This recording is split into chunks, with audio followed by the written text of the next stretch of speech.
So guys, andito kami ngayon sa Alabang Medical Clinic. Papacheck up na po si Papa sa kanyang stroke therapy for today. Ayun, kasama ko po yung pamilya ko po. So si Papa tamang antay-antay lang sa gilid. Kumbaga kailan lang siya papasok. Ayun yung dalawa yung kasama niya ngayon sa magche-check sa kanya. Tamang antay-antay lang siya. So ako naman tamang hawak sa kanyang wheelchair. Yan, ang gamit kong pag-edit wala dito is from TikTok. So, ayun, tamang B-roll. Ayun, so ngayon naiihi siya. So, tamang alalay lang din po kay Papa. Yan, naiinis ako kasi yung paa niya hindi niya kayang i-straight.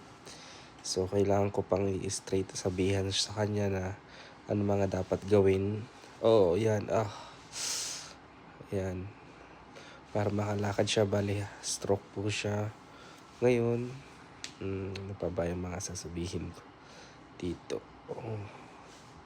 So, tamang alalay lang kay Papa sa kanyang stroll kasi wala pa siya sa center of mass niya para tumayo. So, tamang check lang ng mga picture kung ano mga dapat niyang gawin. Ayun, so ayun, therapy time niya na. Tamang alalay lang sa kanya ng doktor. So, ayun guys. Thank you for today's video. Ayun siya oh. Tamang upo lang. Pang-antay. Ano pa ba? Thank you guys. Thank you.